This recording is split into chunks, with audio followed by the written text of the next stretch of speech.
Okay, anyway, sorry for the pause. I have to correct my data, so we'll start from where I left off. Um, so I think about Virginia Woolf is what I find interesting about her biop is that from a child she always had a considerable amount of leisure.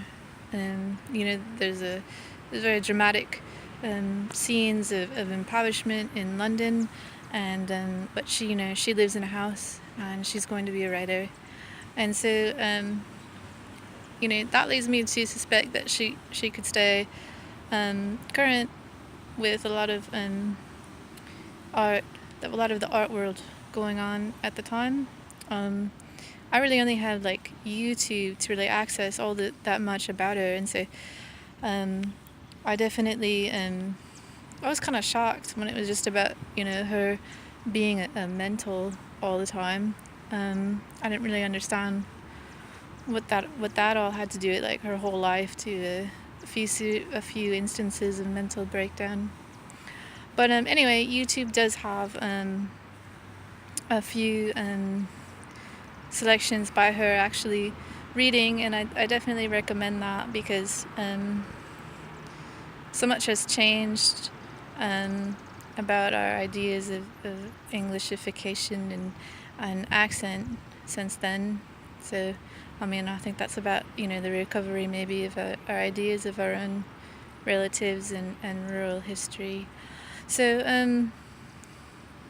I definitely recommend finding her reading online. But otherwise, what I found important about that is that I think she was definitely current about comparative landscape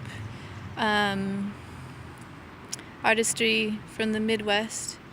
So I think she was definitely trying to form a sense of product structure, United Kingdom type products, and was doing that with the intention of using symbolism that she maybe researched this idea of North. I get that about her, like what is the North, and images of the English Moscow, and what does it mean to create like a single idea from that varied of pulled out map. So as far as symbolism, the spears, I think she's definitely making a point that a lot of hygienics, can feel metaphorically like one is being stabbed. And so I think she's definitely interested in constructing, an English independence economically with a product line that, avoids a lot of things that can be very harmful for women, as far as chloride or other substances. Otherwise, that sense of a goddess and the holding a lamb, so much of it appears very premeditated, and almost psychic. I definitely get when I read that story from Virginia Woolf that you're supposed to really feel talked to, and so that's a little intense at first. Otherwise, I would say I like Virginia Woolf. I think she's charming, but when